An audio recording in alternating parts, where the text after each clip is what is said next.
Hello, সবাই কেমন আছো? তো ভিডিওটা কিন্তু কবে জানো, 4 তারিখের, মানে 4 জানুয়ারি। তো এই দিন আমরা ঠান্ডার মধ্যে কাঁপতে কাঁপতে চলে গিয়েছিলাম ইকো পার্ক, যেদিন আকাশে সূর্য মামার দেখাই পাইনি আমরা। আর আমি এতটাই অলস যে ভিডিওটাকে এডিটও করিনি, আজ এতদিন হয়ে গিয়েছে তারপর এডিট করছি। তারপর দেখো আমরা পার্কের মধ্যে ঢুকেই খেয়ে নিয়েছিলাম কিছু, কারণ অনেক দেরি হয়ে গিয়েছিল।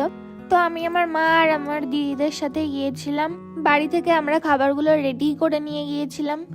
তো তারপর দেখো আমরা খাবার খাওয়ার পর ঘুরতে চলে গিয়েছিলাম, আর এখানে আমি একটুখানি স্টাইল মেরে ভিডিও করছিলাম। আর তারপর দেখো সব কিছু করাও হয়ে গিয়েছিল। এরপর আমরা বাড়ির দিকে প্রায় রওনা দেওয়ার টাইম হয়ে গিয়েছিল, এই জন্য একটুখানি হাঁটছিলাম শিশিরের মধ্যে। সেদিন এতটাই ঠান্ডা আর কুয়াশা পড়েছিল যে কোনটা সকাল, কোনটা দুপুর, কোনটা সন্ধ্যা কিছুই বোঝা যাচ্ছিল না। তো আমাদের ঘুরতে ঘুরতে সন্ধ্যা হয়ে গিয়েছিল।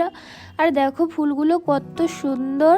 আর পার্ক যেহেতু আমার বাড়ির থেকে একদম কাছে, সেহেতু আমাদের বাড়ি ফেরার অত তাড়াও ছিল না। এরপর আমরা ফুলগুলোকে দেখতে দেখতে বাড়ির দিকে রওনা দিয়েছিলাম। তারপর আমরা গিয়েছিলাম একটা গ্রসারি স্টোরে আমার বাড়ির কাছে কিছু প্রয়োজনীয় জিনিস কিনতে। তারপর কিছু কিনেও নিয়েছিলাম, আর যেই ক্লিপগুলো আমার নেওয়া হয়নি। তো ভিডিওটা এখানে এন্ড করলাম। ওকে, বাই।